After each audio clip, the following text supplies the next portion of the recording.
Hello दोस्तों, मैं सुजीत कुमार और आप देख रहे हैं स्टूडेंट ऑफ आर्ट। दोस्तों मैं आज बात करने वाला हूँ यूपी पुलिस के जो मॉक टेस्ट होता है उसमें स्कोर अपना कैसे बढ़ाएं। यूपी पुलिस में स्कोर कैसे बढ़ाएं, ओवरऑल यही बात करेंगे हम।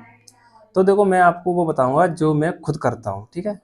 मैं अपने एक्सपीरियंस बताऊँ जो मैंने किया है, और मेरा आज जो मैं मॉक टेस्ट देता हूँ तो मेरा 200 प्लस ही स्कोर रहता है, मतलब 210, 215, 220 के समथिंग। वो लेवल के ऊपर डिपेंड करता है, ठीक है। तो मेरा 200 के समथिंग तो रहता ही रहता है। तो मैंने ये स्कोर कैसे किया, मैंने कितने महीने अपनी तैयारी की है, कितने दिन से मैं तैयारी कर रहा हूँ, तो मैं अब ये सभी बात बताने वाला हूँ। देखो, सबसे पहले तो मैं आपको बताता हूँ मैं तैयारी जो कर रहा हूँ, मुझे यूपी स्पेशल यूपी पुलिस ही में तैयारी कर रहा हूँ। तो मुझे 2 साल तैयारी करते करते हो गई, क्योंकि वैकेंसी नहीं आई है। और मैं जब से तैयारी कर रहा हूँ, मैंने 12th की, 12th के बाद में मैं तुरंत लग गया था तैयारी करने में, ठीक है। तो मुझे 2 साल हो गए यूपी पुलिस की तैयारी करते करते। मैंने सिलेबस कंप्लीट किया। सिलेबस कंप्लीट करने के बाद में मैं प्रैक्टिस सेटों से जुड़ा हुआ हूँ रोजगार विधेयक एप्लीकेशन पर। वो एप्लीकेशन और यूट्यूब से मैंने प्रैक्टिस करी है, ठीक है। अब मैं प्रैक्टिस कैसे करता हूँ मैं आपको ये बता देता हूँ, ठीक है। जैसे मैंने खाकी बैच लिया था रोजगार विधेयक एप्लीकेशन से, ठीक है। खाकी बैच लिया था, मैं वहीं से पढ़ा हूँ। और शायद आप अगर ये वीडियो देख रहे हैं, आप अगर कभी समय से तैयार हो रहे हो, तो उम्मीद करता हूँ आपने खाकी बैच लिया होगा, ठीक है। अगर लिया है खाकी बैच तो आप कमेंट बॉक्स में जरूर बता देना, ठीक है। अब जो मैं प्रैक्टिस करता हूँ मैं उसके बताऊँ। जैसे मान के चलिए मैथ का प्रैक्टिस सेट चल रहा है यूट्यूब पर, दीपक भाटी सर कराते हैं सुबह 8 बजे, ठीक है। मैं उस मॉक प्रैक्टिस सेट को, ये नहीं है कि वीडियो चला के रख ली, ऐसे नहीं करता हूँ मैं। देखो, आपको दिखा देता हूँ मैं। ये मेरी वो है, देखो मैं इस पर सॉल्व कर रहा हूँ क्वेश्चन को जो स्क्रीन पर आता है। जो इस क्वेश्चन मुझसे सॉल्व नहीं होता है तो मैं उसका ले लेता हूँ स्क्रीनशॉट। स्क्रीनशॉट लेने के बाद में मैं उसे अपने फ़ोन में सेव कर लेता हूँ। मैंने दीपक भाटी सर के नाम से एक फोल्डर बना रखा है गैलरी में, उसमें उस फोटो को सेव कर लेता हूँ, ठीक है। और फिर मैं जो क्वेश्चन मेरा नहीं हो पाता है मुझसे, मुझे समझ में नहीं आता है, हालांकि सर तो बता ही देते हैं बाद में कि ये ऐसे होगा, फिर भी मैं उसी टाइप के बुक से सर्च करता हूँ क्वेश्चन, बुक से कि इस टॉपिक का था और इस टाइप से क्वेश्चन आया था ये, तो मैं उसे सर्च करता हूँ उसमें। फिर उसकी उसी के आधार पर 4 से 5, 6, 7 क्वेश्चन उसमें होते हैं, तो उन्हीं पे मैं प्रैक्टिस करता हूँ, ठीक है। तो जिससे वो क्वेश्चन क्या है कि एक कॉन्सेप्ट उसका दिमाग में बैठ जाता है। तो मैथ का तो ये हो गया। और साथ ही मैं बात करता हूँ हिंदी। हिंदी कराते हैं ममती उसकी तैयारी कर रहे हैं तो आपके लिए बेस्ट होगा। चक्षु प्रकाशन द्वारा प्रकाशित की गई है। ये बुक नवीनतम पाठ्यक्रम पर आधारित है, जिसमें आपको एक स्टडी गाइड मिल जाएगी इसमें, और आपको एक प्रैक्टिस सेट मिलेगा। प्रैक्टिस सेट की हम बात करें तो प्रैक्टिस सेट में आपको 10 प्रीवियस क्वेश्चन पेपर मिल जाएंगे, और आपको 8 इसमें इनके खुद के द्वारा बने हुए क्वेश्चन पेपर मिलेंगे, जो कि ये न्यू पैटर्न पर आधारित हैं। जो रिसेंट में यूपी में जितनी परीक्षाएं हुए हैं उनमें पूछे गए क्वेश्चन हैं और इनके खुद के द्वारा बने हुए हैं। तो उसी पे बेस प्रैक्टिस सेट बनाए गए हैं। ये प्रैक्टिस सेट आपके लिए बहुत काम का है। आप इससे प्रैक्टिस बनाएंगे तो आपकी तैयारी बहुत अच्छे से हो जाएगी। और स्टडी गाइड की हम बात करें, स्टडी गाइड में आपको इसमें 3000 से ज़्यादा ऑब्जेक्टिव क्वेश्चन मिल जाएंगे, और आपको इसमें एक थ्योरी बेस भी क्वेश्चन मिल जाएंगे। इसमें स्टडी गाइड में आपको रीजनिंग हो गया, आपको मैथ हो गया, हिंदी हो गया और जीएस हो गया। आपको इसके सभी ऑब्जेक्टिव क्वेश्चन भी मिलेंगे और थ्योरी बेस भी क्वेश्चन मिलेंगे। आप इनकी इससे अपनी तैयारी को और बेहतरीन तरीके से अच्छा बना सकते हैं। और आप इस बुक को लेना चाहते हैं, या तो इसे आप ऑनलाइन लीजिए या ऑफलाइन लीजिए। यदि आप इस बुक को ऑनलाइन लेना चाहते हैं तो आपको इसका लिंक डिस्क्रिप्शन में मिल जाएगा। यदि आप इस बुक को ऑफलाइन लेना चाहते हैं तो आपके नजदीकी मार्केट में ये बुक अवेलेबल है, वहाँ से इस बुक को आपको परचेज कर सकते हैं। सर ये उस पर यूट्यूब पर प्रैक्टिस सेट कराते हैं। अब हिंदी का क्या करना है, मैं हिंदी में जो मेरे नोट्स तो बने हुए हैं खाकी बैच वाले, वो तो है ही हैं, लेकिन मैं प्रैक्टिस सेट वो कराते हैं ना, उसके भी नोट्स बनाता हूँ साथ ही साथ में।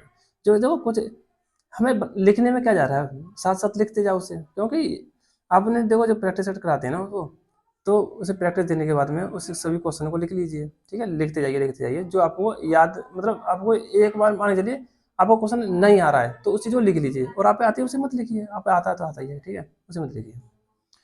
तो फिर उसे मैं, जैसे हो जाता है, फिर मैंने एक शेड्यूल बना रखा है अपना, क्लास खत्म होने के बाद में जो मैं लिख लेता हूँ क्लासों से, उसमें रिवीजन करता हूँ उसका।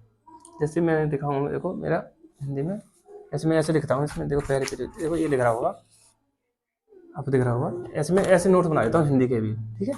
तो ये सब मैंने बनाए हुए हैं, तो कोई नहीं।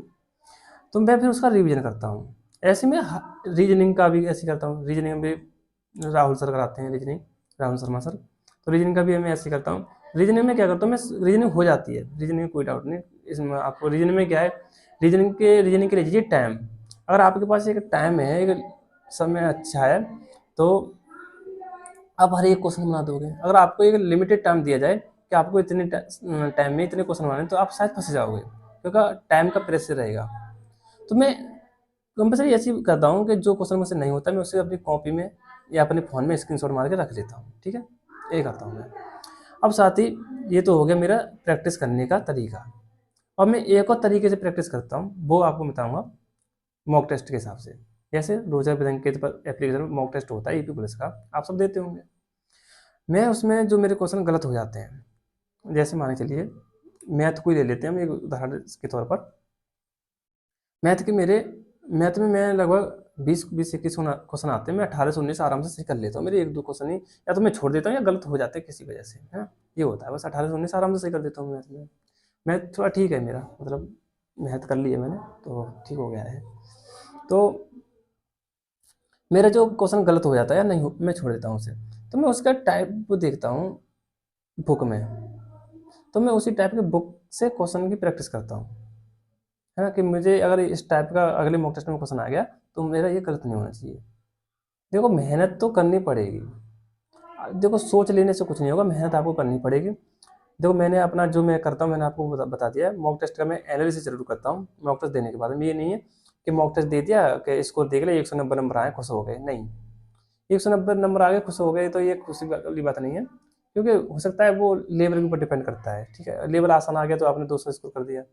अगर लेवल मान के चलिए बहुत हार्ड लेवल पर आ गया तो आपके रह गए 160 नंबर, फिर क्या करोगे? ना तो एनालिसिस जरूर कीजिए मॉक टेस्ट का। एनालिसिस आप जैसे जैसे करोगे ना आपको अपनी कमियों को पहचानोगे कि मुझसे यहाँ गलती हो रही है, तो आपका जब आप अपनी कमियों को पहचानोगे उस पर सुधार करने लग जाओगे ना, तो आपका इसको स्वतः ही बढ़ने लगेगा। अब खुद ही आप माने चलिए आप मान के चलिए आपको मैथ नहीं आता है ना, और आप मॉक टेस्ट दे रहे हैं, तो मैथ नहीं आता बिल्कुल भी, आप मॉक टेस्ट दे रहे हैं तो मैथ के आप क्वेश्चन एक भी नहीं करोगे, है ना? सिंपल सी बात है, जब मैथ आता ही नहीं है तो क्वेश्चन करोगे भी नहीं। अब एक तरफ आप देखिए मैथ आपको सभी टॉपिक आपके क्लियर है, मैथ भी आता है आपको, तो मैथ का करोगे ना, आपने सीख रखा है। तो वही मैं समझाने की कोशिश कर रहा हूँ।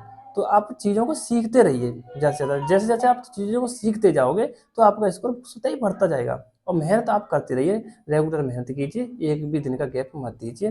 भर्ती आ जाएगी, आप इस बात की टेंशन मत लीजिए कि भर्ती नहीं आ रही है। हाँ, टेंशन हो रही होगी जिन जिन भाइयों की ओवर हो रही है। मान के चलिए अगर दिसंबर में वैकेंसी नहीं आई तो बहुत सारे स्टूडेंट ऐसे हैं जो ओवर एज हो जाएंगे, है ना? उन्हें वो काफ़ी लंबे समय से यूपी पुलिस की तैयारी कर रहे हैं और फिर ओवर एज होने की वजह से वो एग्जाम में नहीं बैठ पाएंगे। तो टेंशन वाली बात तो है, खैर ऐसी बात नहीं है। तो आप तैयारी करते रहिए, वैकेंसी हो सकता है तो दिसंबर में आ जाए, नहीं तो जनवरी में वैकेंसी आ ही जाएगी, ठीक है? क्योंकि वो OTR का सिस्टम आ गया तो उस वजह से शायद, अब पता नहीं उनका गवर्नमेंट का क्या क्या सिस्टम चल रहा है, उनके वही जाने। तो हम तो सर से अनुमान लगा सकते